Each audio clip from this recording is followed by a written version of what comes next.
Bonjour à tous, j'espère que vous allez bien, que les vôtres aussi. Une nouvelle petite vidéo concernant le chiffrage de la casse qu'il y a eu durant la session UDR à la plage que vous avez vue il y a quelques jours. Donc normalement la vidéo du chiffrage devait être avec la vidéo normale, mais bon il y a un petit décalage, c'est rien de bien méchant. Donc on va passer au chiffrage total de cette session. Donc durant la session vous avez pu remarquer que j'ai le pneu arrière gauche qui s'est barré. Pendant la session, il est parti le pneu. Donc, je vous avais dit que je n'avais pas ma clé sur moi pour pouvoir procéder au remplacement, à l'échange du pneu sur place. Donc, d'habitude, j'ai toujours une petite trousse de secours, mais là, je ne l'avais pas. Donc, il y a plusieurs techniques pour pouvoir avoir ces outils à disposition. Je vais vous montrer ça dans quelques instants. Donc, le prix des pneus Traxxas, la référence pour l'UDR, c'est du 84,72. Et la paire de pneus vous reviendra à 55 euros. 55, 56 euros avec les frais de port. Vous en êtes à 60 euros. 65, allez, maximum pour la paire de pneus sur l'UDR. Référence 84,72. Ça, c'est le coût réel obligatoire à débourser, quoi qu'il en soit. Et il y a le prix réel de la casse. Donc, il faut faire une distinction entre les deux qui est très simple. En fait, le coût réel obligatoire, c'est parce que vous êtes obligé de payer 60 euros d'acheter la paire de pneus en paire. Tout simplement, comme je vous l'ai expliqué. Vous ne pouvez pas acheter un pneu à l'unité, comme beaucoup de pièces chez Traxxas. Hein. Ils les vendent souvent comme ça. Une pièce qui va avec une autre. Pour augmenter tout simplement le coût. Il faut se rendre à l'évidence et voilà, appeler un chat un chat. Ils ne sont pas là pour faire dans la dentelle, ils ne sont pas là pour du lait en poudre ou pour décorer eux. Ils sont là pour régaler la RC Sphère, proposant des bons produits et qui ont un certain coût, bien évidemment. Donc certains pourront dire que les pièces les pièces du X-Max ne valent pas cher. Ça reste encore à prouver. Nous qui roulons en Traxxas depuis bien longtemps, quand même, les prix des pièces, elles piquent un peu. Elles piquent pas mal. Donc voilà. Certains vous diront que non, que les pièces du Traxxas, que les pièces du X-Max ou d'autres ne coûtent pas cher. Pour ma part, c'est totalement faux. À part, bien sûr, des pièces qui ne mangent absolument pas de pain. Voilà. Je vous disais qu'il fallait faire la distinction entre les deux prix là. Il y a le prix réel obligatoire que vous aurez à débourser pour changer vos pneus qui est de 60 euros, 65 euros maximum. Le prix du pneu, de la paire de pneus, je le répète, est de 55 euros sur pas mal de sites français. Et avec les frais de port, 60 euros, voire 65 pour ceux qui se gavent un petit peu. Donc, ça c'est le coût réel obligatoire. Et une fois que vous aurez payé ces pneus-là, payez vos pneus, vous allez procéder à un seul change sur deux. Vu qu'il n'y en a qu'un seul qui est cassé sur les deux. Vous allez en remplacer un seul. Ça, c'est le coût réel de remplacement. Vous voyez? C'est-à-dire que ça vous coûtera réellement que 30 euros. Parce que le deuxième pneu, vous allez le mettre à gauche pour qu'il serve un petit peu plus tard, tout simplement. Donc le prix réel de cette session est de 30 euros. Et le prix réel obligatoire à débourser est de 60 euros, 65 euros maximum. Donc le problème se trouvait ici. On peut voir sur le pneu, c'est mon moyeu de roue, hein, comme je vous l'ai dit durant la session. On voit, il est vraiment foutu. C'est totalement désintégré. Il est totalement mort. Mort de chez mort. Donc avec ce pneu-là, on ne peut plus rien faire. Hein. Pas la peine d'aller essayer de trouver une technique de charlatan, une solution de charlatan. Hein. Pneu dead. En tout cas, la jante elle-même est morte. On peut récupérer le pneu et la mousse pour l'installer sur une autre jante. Pourquoi pas? Mais cette jante-là en elle-même, fin de carrière, terminus, tout le monde descend. Je vais vous comparer à une autre roue de UDR. Vous allez pouvoir observer la différence au niveau du moyeu de roue. Vous voyez, ici mon doigt ne rentre même pas à l'entrée. Ouais, hop. Tandis que là, eh ben, c'est carrément le jour et la nuit. Et encore, le mot est faible. Hein. Le mot est faible. Donc voilà pour ce pneu qui est totalement désintégré de l'UDR.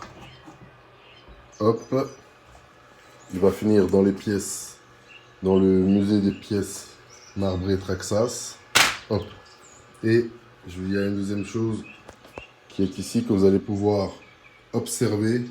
C'est sur l'UDR, vous allez pouvoir voir que Traxas, ils nous ont mis les pneus. Parce que ça arrive que les pneus partent. Hein. Ça arrive que les pneus partent pendant que vous roulez. Moi, c'est la deuxième fois ou la troisième fois que ça m'arrive. Généralement, ils partent sans être désintégrés comme celui-ci là. Il s'enlève, vous le rattachez et puis c'est tout. Celui-là, il était vraiment en fin de carrière, il était terminus, vraiment usé. L'utiliser plus, ce n'était pas possible. C'est pour ça qu'il est parti de lui-même.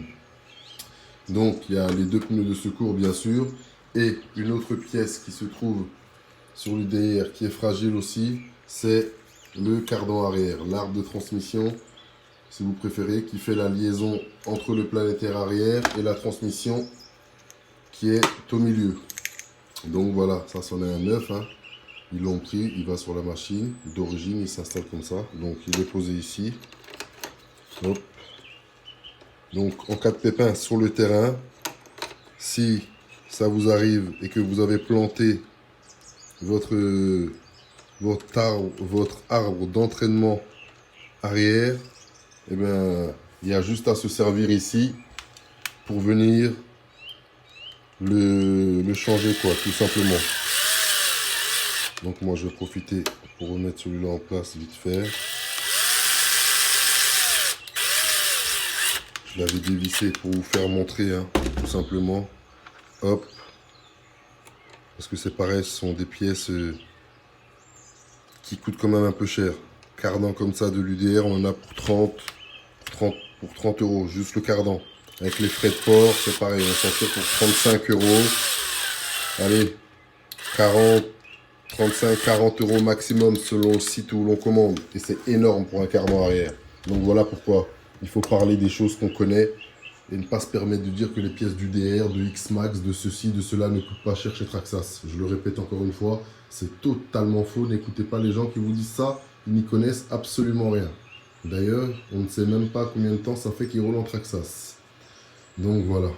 Le cardan arrière qui se trouve ici, vous allez pouvoir voir, je vais vous montrer son défaut. J'en ai déjà changé 3 depuis la mise en service de l'UDR. Depuis que l'UDR est revenu à l'atelier 2.0, c'est-à-dire au mois de novembre, j'ai déjà changé 3 cardans arrière. Un avec vous en session filmée, où il avait lâché, et 2 autres en session privée. Donc on va pouvoir constater que le problème de ce cardan-là, de l'arbre de transmission, ou cardan arrière, vous pouvez l'appeler comme vous voulez, hein, c'est tout simplement ça, le pivot ball là, qui finit, qui bouge. Désolé, ça a coupé, donc je vous disais, ça a coupé pendant que je voulais faire le focus. On peut constater que voilà, c'est au niveau du pivot ball, ça bouge à l'intérieur, tellement vite, ça tourne tellement fort, que ça finit par se ronger totalement. Hop, et ça finit par se barrer en fait. Donc, là, je vais retourner l'animal et je vais vous faire montrer un petit peu. Qu'est pas ça. Donc, hop là. Là, on va pouvoir... Je vais enlever le fil du téléphone, ça ira mieux. Là, comme je vous le disais, on va pouvoir voir notre arbre d'entraînement. Il est relié à l'arrière au planétaire ici et ici à la transmission. Celui de la transmission, le pivot ball de la transmission, il supporte plutôt bien, il n'y a pas de souci. C'est celui au niveau du planétaire. Ça tourne, ça mouline, ça mouline. Et comme je vous dis, ça se désintègre totalement, ça finit par s'arracher et puis se barrer. Vous voyez, hop, et puis vous êtes obligé de changer tout simplement votre arbre de transmission qui coûte une trentaine d'euros. Donc, voilà, c'est un petit peu c'est cher un petit peu quand même. 30 € un arbre de transmission, c'est cher. Donc voilà. Autre chose, petite technique, qu'est-ce que je voulais dire? Pour avoir à disposition